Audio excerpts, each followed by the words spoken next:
Hello friends, कैसे हैं आप सभी। आज जो टॉपिक मैं आपके साथ डिस्कस करने वाली हूँ वो है बाइगैमी। जो सेक्शन इसके ऊपर एप्लीकेबल होता है वो है 494 आईपीसी। इसके बारे में आज डिस्कस करने वाले हैं। बाइगैमी का एक्चुअल मीनिंग तो आपको पता ही होगा। अगर दो शादियाँ कर लेता कोई भी इंसान, दो शादियाँ कर लेता है, ठीक है, तो उसको हम बाइगैमी की कैटेगरी के अंदर डाल देते हैं कि पहली वाइफ को तलाक दिए बगैर, पहली वाइफ को तलाक दिए बगैर अगर आपने दूसरी शादी कर ली तो इसका मीनिंग आप बाइगैमी का समझ लो कि एक्चुअल में मीनिंग क्या था। कि पहली पत्नी को तलाक दिए बगैर अगर आपने दूसरी शादी कर ली, तो आज इसी के ऊपर डिस्कस करने वाले हैं कि तो क्या वो अपराध की श्रेणी में आता है, कैटेगरी में फॉलो होता है कि नहीं होता है। इस चीज़ को हम आज स्टडी करने वाले हैं। इसमें मैं आपको जो दो जजमेंट्स मेन जो थी जिनको हाई कोर्ट ने फॉलो किया था, state of Bihar versus Devkaran. एक तो ये मेन जजमेंट थी जिसको उन्होंने फॉलो किया था। एक दूसरी थी जफर अब्बास।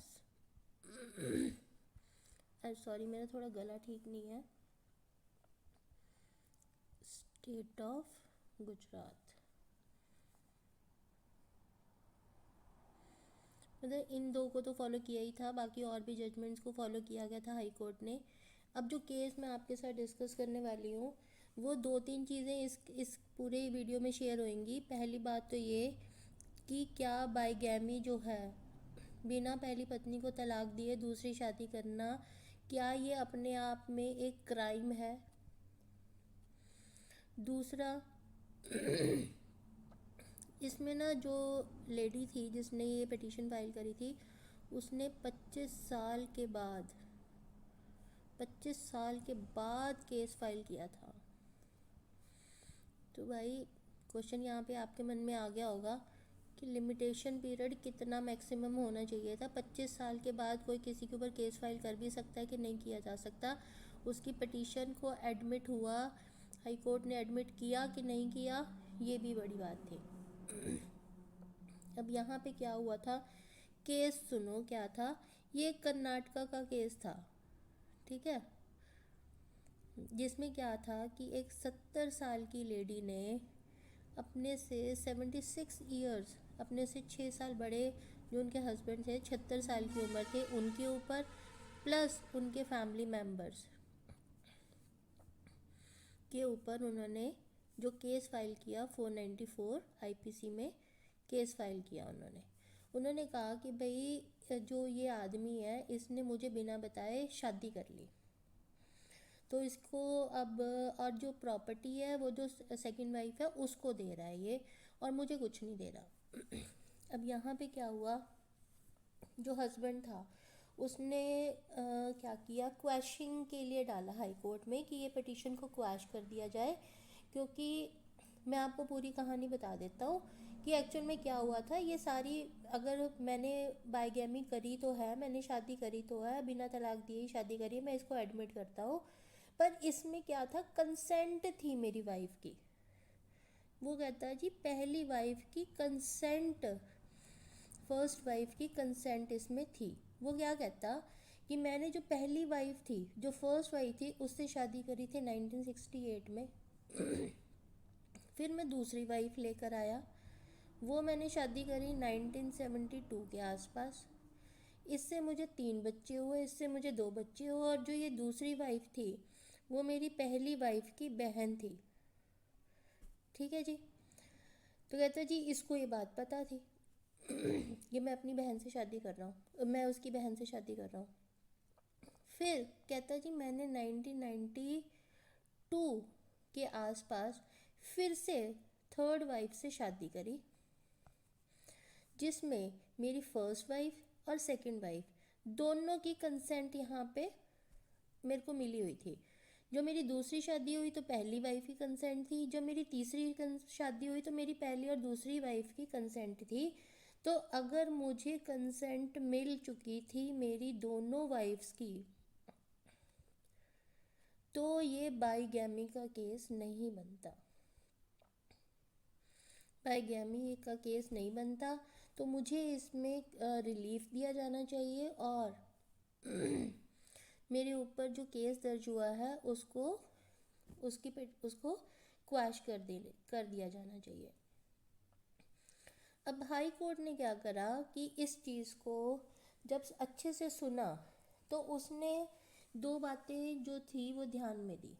जो दो बातें थी, अब उनकी हाई कोर्ट की तरफ से क्या इसके अंदर केस के अंदर जो कमेंट्स दिए गए वो क्या थे, वो ये थे जी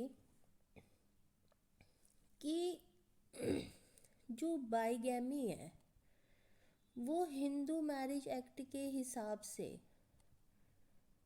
हिंदू मैरिज एक्ट के हिसाब से कोई भी आदमी बिना तलाक लिए दूसरी शादी कर ही नहीं सकता, दूसरी शादी वो कर ही नहीं सकता। चाहे इसीलिए जो उसकी वाइफ की कंसेंट की जो बात वो कर रहा है तो वो यहाँ पे कोई मायने ही नहीं रखती। वो चाहे तुम्हें 100 बार कह दे कि भाई हाँ जा तू शादी कर ले, हाँ शादी कर ले, बट अगर आपने उसको तलाक नहीं दिया तो अगर आप दोबारा से दूसरी शादी करते हो, दूसरी शादी करते हो तो उसकी जो कंसेंट है वो बिल्कुल भी मायने नहीं रखती, चाहे वो 100 बार बोल दे। आपको दूसरी शादी करने के लिए उसको तलाक देना ही पड़ेगा। तो यहाँ पे जो उसने एडमिट किया कि हाँ मैंने दूसरी शादी भी कर ली, मैंने तीसरी शादी भी कर ली, तो फर्स्ट क्राइम तो उसका एडमिशन जो था वो यही था कि हाँ मैंने शादियाँ करी हैं। चाहे उसने ये अपने आप को प्रूव करने के लिए कि कंसेंट था, अब ये तो कोई श्योर नहीं है कि कंसेंट था कि नहीं था, पर हिंदू मैरिज एक्ट उसको कभी भी बाईगैमी के लिए, दूसरी शादी के लिए अलाउ नहीं करता है। तो उसका ये एडमिशन कि हाँ मैंने शादी करी है तो ये उसका सबसे पहला क्राइम था। अब जो दूसरा क्वेश्चन इसके अंदर इस केस में रेज हुआ कि क्या 25 साल के बाद किसी के ऊपर केस फाइल हो सकता है? आप सभी लोगों ने पढ़ा होगा, आईपीसी पढ़ रखा, आप सभी ने देखा होगा कि इसमें लिमिटेशन पीरियड होता है। हर केस का एक लिमिटेशन पीरियड है, हर केस को फाइल करने का एक टाइम पीरियड है। उस टाइम स्लॉट के अंदर ही किया जा सकता है। अगर वो टाइम से बाहर हो गया तो आप उसमें केस भी फाइल नहीं कर सकते। ऐसा नहीं होता आप बैठे रहो अपने घर में, आज आपके साथ क्राइम हो गया, आप सोचो 10 साल बाद उसको पिटीशन फाइल कर दूंगा। बट इस केस में जो मैंने आपको दो जजमेंट्स बताई थी जिसको रेफ़र किया गया था, state of Bihar versus Devkaran और Zafar Abbas versus state of Gujarat, उसमें हाई कोर्ट ने जो वहाँ पे कमेंट्स पास किए वो ये थे कि जो 25 साल के बाद बाईगैमी का जो केस फाइल किया गया है वो एडमिसिबल है, वो एडमिसिबल है। उसका कारण क्या है? कारण ये है कि बाईगैमी ये वन टाइम क्राइम नहीं है, ये एक कॉन्टिन्यूस क्राइम की कैटेगरी में आता है। मतलब एक बार अगर आपने क्राइम कर दिया, आपने शादी कर ली, ये तो है नहीं आपने सिर्फ एक दिन के लिए शादी की है, ऐसा तो कुछ नहीं है। आपने शादी कर ली 1992 में, लास्ट टाइम शादी करी थी, उसके बाद उससे पहले 1972 में करी थी आपने। ऑलमोस्ट 72 से जो आपने एडमिशन करी कि मैं हाँ मैंने इसमें दूसरी शादी करी, इसमें तीसरी शादी करी, तो ऑलमोस्ट इसी 1972 से ही आप एक कॉन्टिन्यूस क्राइम में हैं, आप एक कॉन्टिन्यूस क्राइम में हैं। तो अगर आप, ये वन डे क्राइम नहीं था, ये एक कॉन्टिन्यूस क्राइम था, तो जितने दिन तक क्राइम चलेगा उतने दिन तक उतने ही दिन तक जो इसकी टाइम लिमिट है वो भी बढ़ती चली जाएगी। जितने दिन तक क्राइम चलता जाएगा उतने दिन तक केस को फाइल करने की टाइम लिमिट भी बढ़ती चली जाएगी। तो यहाँ पे हाई कोर्ट ने जो क्वैशिंग के लिए आई थी ना, क्वैशिंग के लिए जो पिटीशन आई उसको इमीडिएटली डिसमिस कर दिया और इस केस को एडमिशन कर लिया कि ठीक है भाई केस फाइल होगा आपके ऊपर। जो क्वेश्चन के लिए आई थी रिक्वेस्ट उसको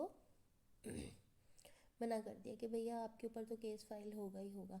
अब आप इसमें देख रहे हैं आईपीसी भी इसके अंदर लिमिटेशन पीरियड भी इसमें कोई ख़ास काम नहीं किया। आपको ये भी चीज़ था इम्पॉर्टेंट जो इस चीज़ में समझने वाला था कि हमेशा ये नहीं होता कि 2-4 साल के बाद का जो प्रोसेस है उसमें ठीक है आपको 2 साल के अंदर 3 साल के अंदर, हाँ कुछ क्राइम्स में ऐसा है जिसमें आपको टाइम लिमिट मैटर करती है, पर कुछ क्राइम्स ऐसे हैं जो कॉन्टीन्यूस क्राइम की कैटेगरी में आते हैं। तो जितना उनका पीरियड कॉन्टीन्यूटी है उस क्राइम की उतनी देर तक टाइम लिमिट भी बढ़ती चली जाएगी और उसमें आप केस फाइल किया जा सकता है। अब जो सबसे बड़ी गलती रही ना पति की, वो क्या रही आपने समझा इस बात को, कि उसने जो अपनी दूसरी शादी और जो तीसरी शादी थी उसको खुद ही एडमिट कर लिया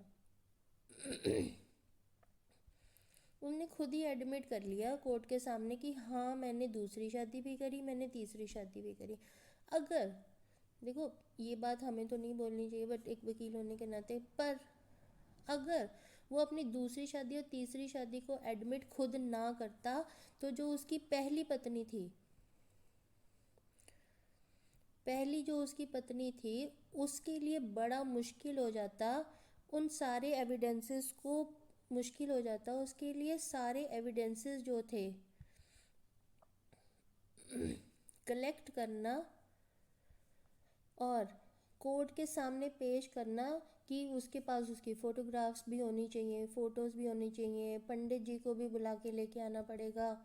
उसके बाद और भी जितने भी रीति रिवाजों के साथ फॉलो हुआ कि नहीं हुआ उन सारों के एविडेंसेस उसको शो करने पड़ते पहली पत्नी को। पर यहाँ पे उसने क्या किया, पति ने क्या किया, उसने खुद ही कोर्ट के सामने इस बात को मान लिया कि हाँ मैंने पहली फिर दूसरी हाँ फिर मैंने तीसरी ये सारी शादियाँ कर रखी हैं। अगर वो बोलता कि भैया तुम प्रूफ करो कि मैंने दूसरी शादी करी मैंने तीसरी शादी करी, वो कहाँ से लेके आती इतने प्रूफ, मिला ही नहीं सकती थी।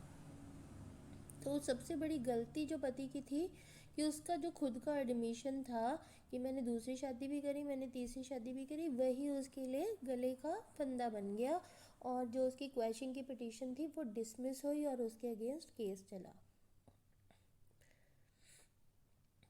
समझे आप? तो बाइगैमी या फिर 2 विवाह करना या 3 विवाह करना अपने आप में हिंदू मैरिज एक्ट के हिसाब से गलत है। तो इसमें 494 आईपीसी के अंतर्गत उसके ऊपर इन सेक्शंस के ऊपर उनके ऊपर कार्रवाई बनी थी। अगर इस केस में अगर आप लोगों को कोई और नॉलेज हो तो आप मुझसे भी ज़रूर शेयर करना। मुझे अभी इस केस में इतनी ही नॉलेज है। ये बातें मैंने आपको अपनी नॉलेज के हिसाब से बताई हैं जितनी मुझे नॉलेज थी। अगर आपको इस केस के बारे में कोई और भी इन्फॉर्मेशन होगी तो मुझे ज़रूर बताना। कर्नाटका का कोई केस था ये। आप सभी से एक निवेदन है, अगर आपको मेरी वीडियोस ठीक लगें तो काइंडली मुझे एक लाइक या कमेंट कर दिया करिए और टॉपिक भी बताया करिए जिस टॉपिक पे आप चाहते हैं कि मैं वीडियो बनाऊं आपके लिए। तो अगर आप मुझे सब्सक्राइब करेंगे तो मुझे थोड़ा सा और मोटिवेशन मिलेगा आप लोगों के लाइक से, कमेंट से, या फिर सब्सक्राइब करने से। मुझे थोड़ा सा मोटिवेशन ही मिलेगा, सिर्फ एक मोटिवेशन ही मुझे आप लोगों से जोड़े रखने में मदद करेगा। और तो ऑब्वियसली कोई कुछ नहीं चाहता है, सिर्फ थोड़ा सा मोटिवेशन ही चाहता है कि हम लोग सब लोग एक जिस कम्युनिटी को बिलोंग करते हैं, तो अगर हम एक दूसरे को मोटिवेट करते रहेंगे तो कुछ ना कुछ समाज के लिए अच्छा कर लेंगे। तो अगर आपको कुछ भी अच्छा लगा हो मेरी वीडियो में तो काइंडली मुझे लाइक, सब्सक्राइब या मोटिवेट करने के लिए मुझे सब्सक्राइब ज़रूर कर लीजिएगा। आपका बहुत बहुत शुक्रिया।